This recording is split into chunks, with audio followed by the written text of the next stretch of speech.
नमस्कार दोस्तों, स्वागत है अपने YouTube channel top trending GK में। दोस्तों इस वीडियो में मैं लेकर आ गया हूं आरपीएफ कांस्टेबल, जिसका एग्ज़ाम आज आपके 18 जनवरी को कंडक्ट हुआ है। इसके प्रथम प्लस द्वितीय पारी के जो भी मेरे को 100% रियल और ऑथेंटिक क्वेश्चन मिले हैं वही आपके सामने प्रेजेंट कर रहा हूँ। इस बात पर एक लाइक ज़रूर बनता है। वीडियो में आगे बढ़े उससे पहले मैं आपको बता दूँ दोस्तों, यदि आप रेलवे के किसी भी कम्पिटिटिव एग्जाम की तैयारी कर रहे हो तो आपके लिए बेस्ट बुक रहेगी रेलवे ग्रुप डी के ऑल शिफ्ट के ऑफिशियल क्वेश्चन पेपर। यहाँ पर आपको मिल जाएंगे। डी ग्रुप में पूछे गए 135 पारियों के 13,500 क्वेश्चन का कलेक्शन है, जो कि आपके हिंदी भाषा में रहेगा। आप देख सकते हो कौन सी पारियों के क्वेश्चन पेपर अवेलेबल हैं। लगभग सभी पारियों के यहाँ पे क्वेश्चन पेपर आपको मिल जाएंगे। ये पीडीएफ फाइल आपके 4,700 पेजेस की है।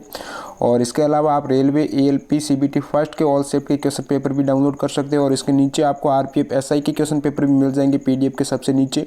ये मात्र आप 35 रुपये का पेमेंट करके डाउनलोड कर सकते हो। वीडियो के डिस्क्रिप्शन बॉक्स में इसकी लिंक दे दी गई है। जैसे ही पेमेंट हो जाएगा आपको डाउनलोड का ऑप्शन मिल जाएगा। और यदि कोई दिक्कत आती है तो आप यहाँ पे व्हाट्सएप नंबर नोट कर दीजिए, इस पर सेंड कर सकते हो। और आप अपने पारी का जब भी एग्जाम हो आरपीएफ कांस्टेबल का, इस व्हाट्सएप नंबर पर क्वेश्चन जरूर सेंड करिएगा। तो सबसे पहले देख लेते हैं आज आपके प्रथम पारी में कौन से क्वेश्चन है वो पूछे गए हैं। तो आपके सामने पहला क्वेश्चन आ रहा है, बाराबती स्टेडियम कहाँ पर है? तो सही जवाब हो जाएगा कटक, जो कि उड़ीसा राज्य में है। बाराबती स्टेडियम क्रिकेट और फुटबॉल का स्टेडियम है ये। नेक्स्ट है कि विटामिन B3 का केमिकल नाम आपको पूछा है, तो आप सभी विटामिन का केमिकल नाम ज़रूर याद करके रखिएगा।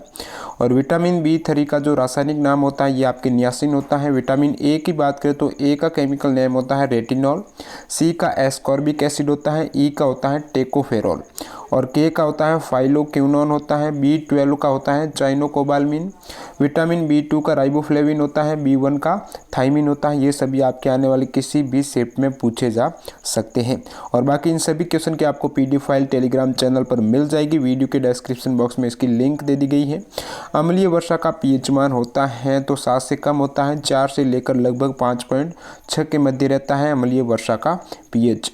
एसिटिक एसिड का आपको रासायनिक सूत्र पूछा था, तो एसिटिक एसिड का हो जाएगा CH3COOH। ये आपके एसिटिक एसिड का है। अगला क्वेश्चन है, उपराष्ट्रपति बनने के लिए निम्नतम आयु क्या होनी चाहिए? तो वाइस प्रेसिडेंट बनने के लिए जो मिनिमम एज है वो आपके होनी चाहिए 35 वर्ष है। इसके अलावा राष्ट्रपति और राज्यपाल बनने के लिए भी मिनिमम आयु है, ये आपके 35 ईयर्स होनी चाहिए। बाकी बात करें एमपी की, लोकसभा सदस्य होता है मेंबर ऑफ पार्लियामेंट, और एमएलए के लिए मिनिमम एज है वो आपके 25 वर्ष होनी चाहिए। और एमपी राज्यसभा के जो एमपी होते हैं उनकी जो मिनिमम आयु है वो आपकी 30 वर्ष रखी गई है। नेक्स्ट क्वेश्चन है, उत्तक का अध्ययन किस ब्रांच में होता है? तो उसे कहा जाता है हिस्टोलॉजी, या फिर इसको आप हिंदी में उत्तक विज्ञान बोल सकते हो।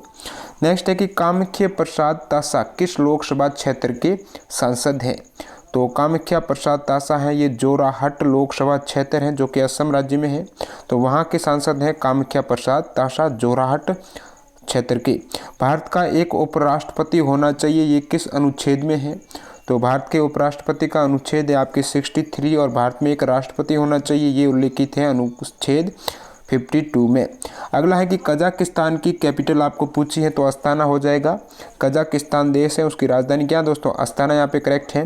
कुवैत की आपको करेंसी पूछी है, तो कुवैत की करेंसी है कुवैती दिनार। क्या है? कुवैती दिनार है कुवैत की करेंसी। नेक्स्ट क्वेश्चन है, चड्डा कप किस खेल से संबंधित है? तो चड्डा कप है दोस्तों बैडमिंटन खेल से संबंधित है।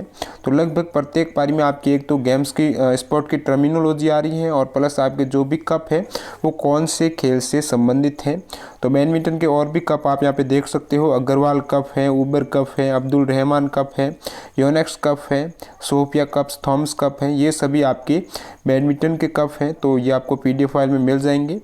नेक्स्ट है कि 2018 एशियन खेल में भारत ने कितने पदक जीते हैं? तो 2018 में जो एशियन खेल हुए हैं जकार्ता इंडोनेशिया में, इसमें भारत ने टोटल जो पदक जीते हैं वो आपके 69 है, जिसमें से 15 तो गोल्ड हैं, 24 सिल्वर और आपके ब्रॉन्ज है 30। और सबसे ज़्यादा यहाँ पे एशियन गेम 2018 में पदक जीते हैं चाइना ने, जो कि 289 है। और नेक्स्ट जो आपके 2022 में एशियन खेल होंगे ये हांगझाऊ चाइना के अंदर होंगे। तो ये सभी फैक्ट आपके काफ़ी इंपॉर्टेंट हैं। अगला क्वेश्चन है, हरिद्वार किस नदी के किनारे बसा हुआ है? तो हरिद्वार सिटी है ये गंगा नदी के किनारे बसी हुई है। बाकी और भी इंपॉर्टेंट सिटी है जो आने वाले किसी भी शिफ्ट में पूछी जा सकती है, इनसे संबंधित क्वेश्चन है। और आगरा की बात करें तो ये यमुना नदी के किनारे है। बद्रीनाथ है अलकनंदा नदी के किनारे। इलाहाबाद सिटी है गंगा और यमुना इन दोनों नदियों के किनारे है। दिल्ली यमुना नदी के किनारे। फिरोजपुर सतलुज नदी के किनारे बसी हुई है। कानपुर गंगा नदी हो जाएगा। पटना गंगा नदी है। श्रीनगर झेलम नदी है, काफ़ी इंपॉर्टेंट यहाँ से क्वेश्चन बन सकता है।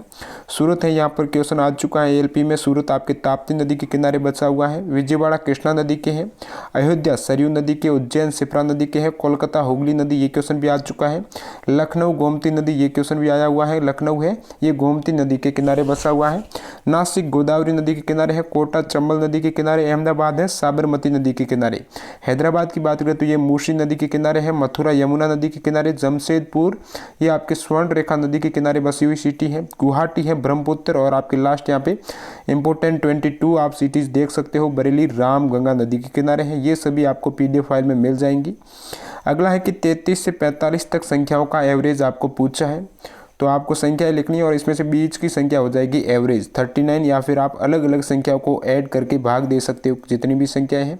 बाकी ये आपके एक ट्रिकी अप्रोच रहेगी जहाँ पे आपको अलग अलग सभी संख्याएं लेके जो बीच वाली संख्या है वो आपकी 39 करेक्ट हो जाएगा। सड़क परिवहन और राजमार्ग मंत्री कौन है, तो यहाँ पे केंद्रीय मंत्री का पूछा है वर्तमान में। तो वर्तमान सड़क परिवहन और राजमार्ग मंत्री है नितिन गडकरी। कौन है दोस्तों, नितिन गडकरी है। अगला है कि हाई डैश पीस का युद्ध कब और किसके मध्य हुआ है, तो हाई डैश पीस के युद्ध को कहा जाता है वितस्ता का युद्ध, और ये हुआ है सिकंदर और पोरस के बीच में। कब हुआ था, 326 ईसा पूर्व में। तो बहुत पुराना युद्ध है जो कि सिकंदर और पोरस के मध्य हुआ है 326 ईसा पूर्व। इसको बोला जाता है वितस्ता का युद्ध, और इसमें सिकंदर विजयी रहे थे। और इस हाई डैश पीस युद्ध को झेलम का युद्ध भी कहा जाता है। अगला है कि सबसे विशाल ग्रह कौन सा है, तो वह आपके बृहस्पति ग्रह है।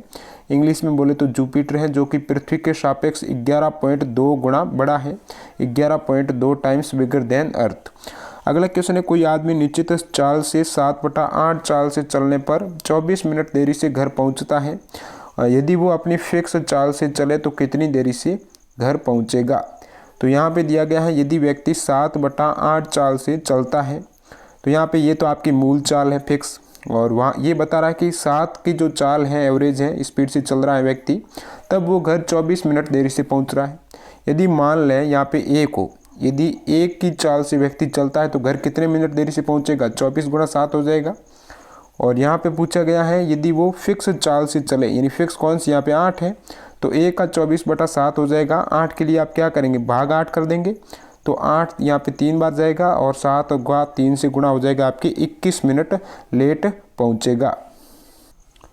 और अगले क्वेश्चन में आपको चेयर का मिरर इमेज पूछा था, इस टाइप से आपके CHAIR लिखा हुआ था, और यहाँ पर आपका दर्पण प्रतिबिंब क्या बनेगा, तो इसका जस्ट उल्टा बनेगा जो भी दर्पण प्रतिबिंब होगा। अगला है कि आंध्र प्रदेश का लोक नृत्य क्या है, तो आंध्र प्रदेश का प्रसिद्ध लोक नृत्य है कुचिपुड़ी।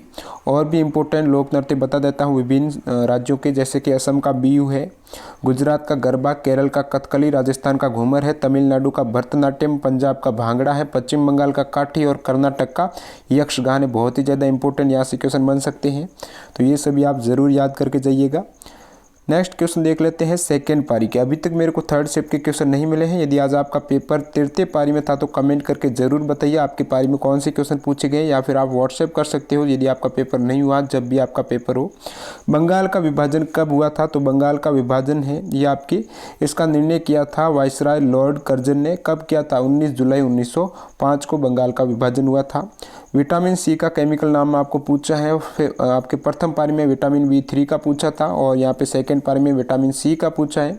तो सभी विटामिन का केमिकल नाम जरूर याद रखिए। एस्कॉर्बिक एसिड हो जाएगा।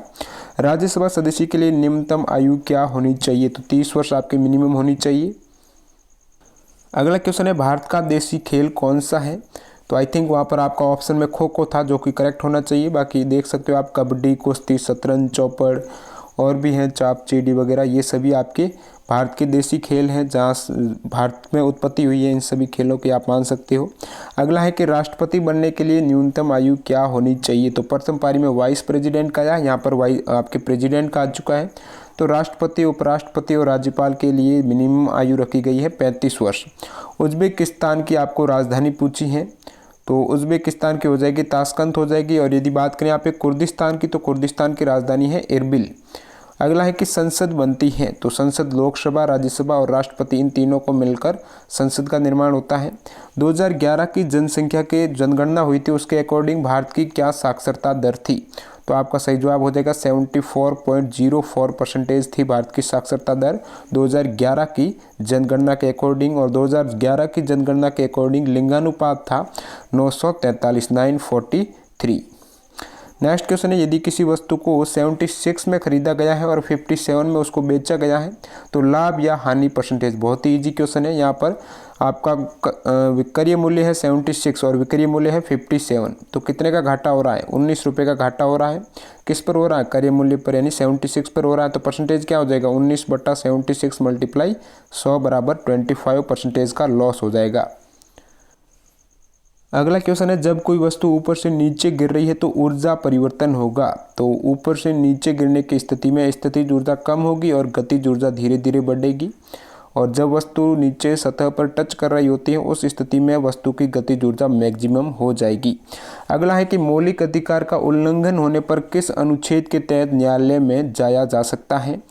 तो अनुच्छेद यहाँ पे दो प्रकार के हैं, एक तो आपके सुप्रीम कोर्ट का, एक है हाई कोर्ट का। तो अनुच्छेद 226 के तहत कोई भी व्यक्ति हाई कोर्ट जा सकता है और अनुच्छेद 32 के तहत सुप्रीम कोर्ट में व्यक्ति यहाँ पे जा सकता है यदि उनके मौलिक अधिकार का उल्लंघन हो रहा है। और मौलिक अधिकार का उल्लेख है संविधान के भाग 3 में आर्टिकल 12 से लेकर आर्टिकल 35 तक। नेक्स्ट है कि एडवर्ड जेनर ने किसकी खोज की थी? तो स्मॉल पॉक्स के वैक्सीन की खोज की है एडवर्ड जेनर। तो दोस्तों इस वीडियो में इतने ही क्वेश्चन मिले हैं मेरे को। वीडियो देखने के लिए आपका बहुत बहुत धन्यवाद। यदि वीडियो पसंद आया तो इसे लाइक ज़रूर कर दीजिए और वो व्हाट्सएप नंबर नोट कर दीजिए। जब भी आपका पेपर हो तो वहाँ पर आपके क्वेश्चन ज़रूर सेंड करना। और चैनल पर पहली बार विजिट कर रहे हो तो चैनल को सब्सक्राइब करके पास के बेल आइकन को क्लिक कर देना, ताकि जैसे ही लेटेस्ट वीडियो आए आप तक उसका नोटिफिकेशन मिल सके। मैं मिलता हूँ ऐसे किसी नए वीडियो के साथ, तब तक के लिए वंदे मातरम, जय हिंद दोस्तों।